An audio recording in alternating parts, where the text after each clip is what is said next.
Queridas jefas y jefes de Estado y de Gobierno de las Américas, un fraterno saludo y un sincero agradecimiento al presidente de Panamá, Juan Carlos Varela, a sus colaboradores y al pueblo de este hermoso país de la cintura de nuestra América por la cálida acogida que nos dispensan.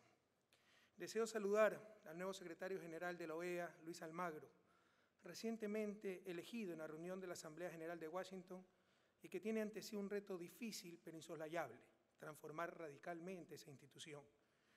Enviamos un saludo solidario al pueblo de Chile y su presidenta Michelle Bachelet, que sobrellevan con coraje los nefastos efectos de las recientes inundaciones en sus países.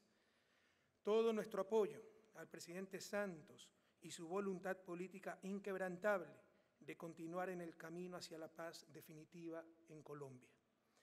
Pero la paz, queridos amigos, no es solo ausencia de guerra. La insultante opulencia de unos pocos en América Latina, al lado de la más intolerable pobreza, es también una bala cotidiana en contra de la dignidad humana.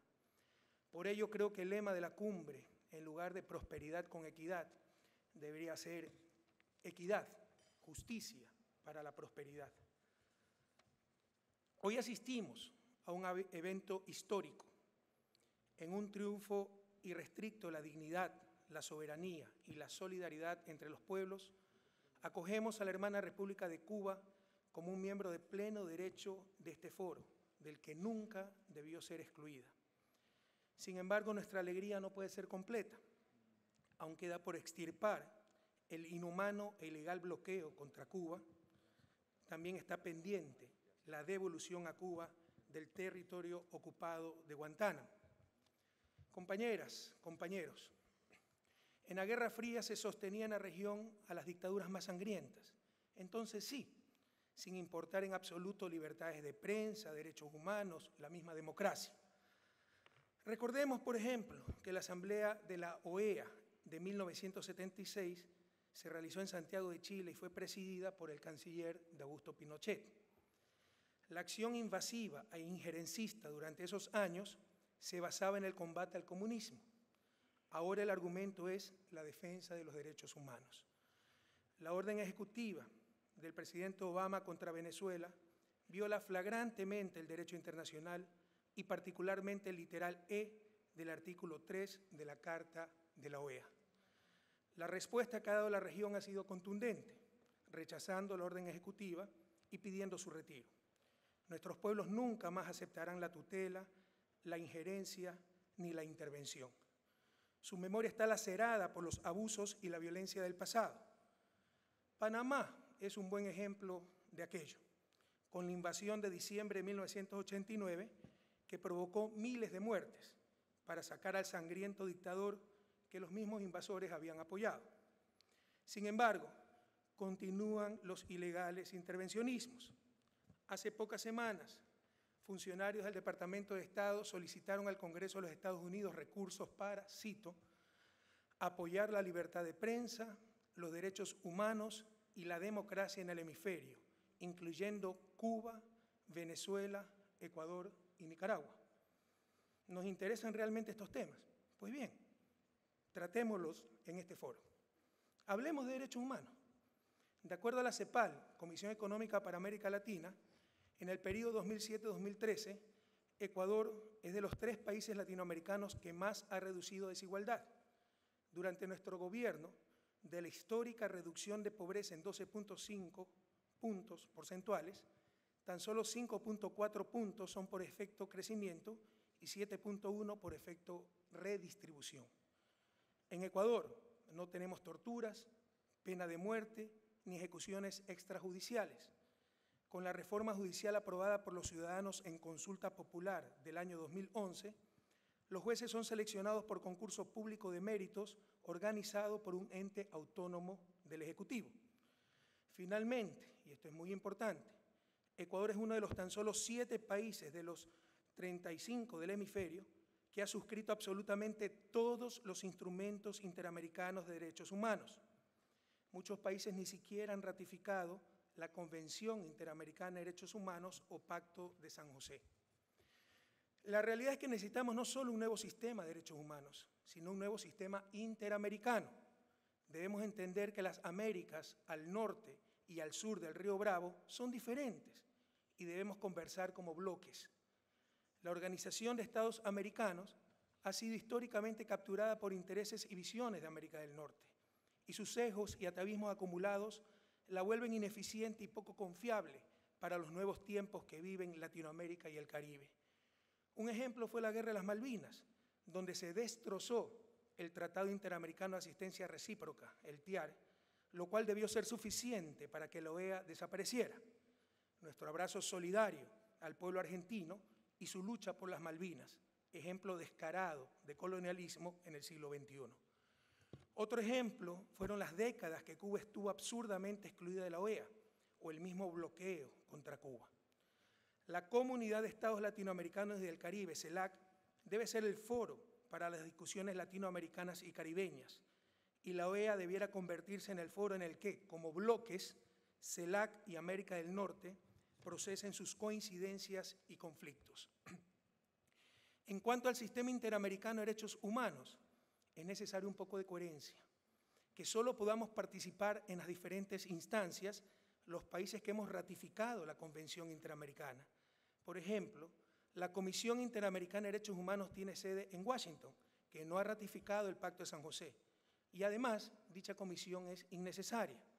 La Corte Interamericana con sede en San José puede y debe tener las funciones de promover los derechos humanos y juzgar los atentados contra estos, como ocurre en el sistema europeo, donde no existe comisión, tan solo existe corte. Como entendemos muy bien que por los intereses creados lo anterior es difícil de lograr, probablemente ya es hora de tener un sistema latinoamericano de derechos humanos. Todo está listo, porque básicamente somos los países de América Latina los que hemos ratificado el Pacto de San José y en consecuencia somos los únicos que reconocemos y nos sometemos a la Corte Interamericana. Y hablemos de democracia. Thomas Jefferson, a quien admiro muchísimo, uno de los padres fundadores de Estados Unidos, es el principal autor de uno de los documentos más bellos de la historia de la humanidad, la Declaración de Independencia de los Estados Unidos, que en su segundo párrafo dice: todos los hombres son creados iguales, son dotados por su creador con ciertos derechos inalienables. Entre estos están la vida, la libertad y la búsqueda de la felicidad. Palabras maravillosas, pero el mismo Jefferson era propietario de centenas de esclavos. En aquella época, incluso para estos extraordinarios hombres, era inimaginable que los negros tuvieran derechos. Tuvo que pasar casi un siglo desde la Declaración de Independencia para la eliminación de la esclavitud y exactamente un siglo más para la supresión de la segregación racial. Hoy en día, las élites latinoamericanas aún son incapaces de comprender que los derechos fundamentales son para todos. Cuando estas élites denuncian el irrespeto a sus derechos humanos, es porque por primera vez están en igualdad de condiciones bajo el imperio de la ley. Cuando denuncian dictaduras y autoritarismos, es porque ya no pueden someter nuestros gobiernos a sus caprichos e intereses. Y hablemos de libertad de prensa. Cuando las élites latinoamericanas afirman que no existe libertad de prensa, es porque sus medios de comunicación ya no tienen impunidad para manipular la verdad, o porque nos atrevemos a contestarles, a disputar su hegemonía, a desenmascarar sus mentiras. Cabría preguntarse si una sociedad puede llamarse verdaderamente libre cuando el derecho a la información y la propia comunicación social están en manos de negocios privados con fines de lucro. Y aunque este es un problema planetario, en Latinoamérica, dado los monopolios de medios, su propiedad familiar, sus serias deficiencias éticas y profesionales y su descarado involucramiento en política, el problema es mucho más grave. Creo que todos coincidimos en que una buena prensa es vital para una verdadera democracia, pero también debemos coincidir en que una mala prensa es mortal para esa misma democracia. Y la prensa latinoamericana es mala, muy mala. Ahora se nos acusa de dividir a nuestros países. Fíjense qué casualidad. Lo mismo le decían a Abraham Lincoln considerado el mejor presidente estadounidense de la historia.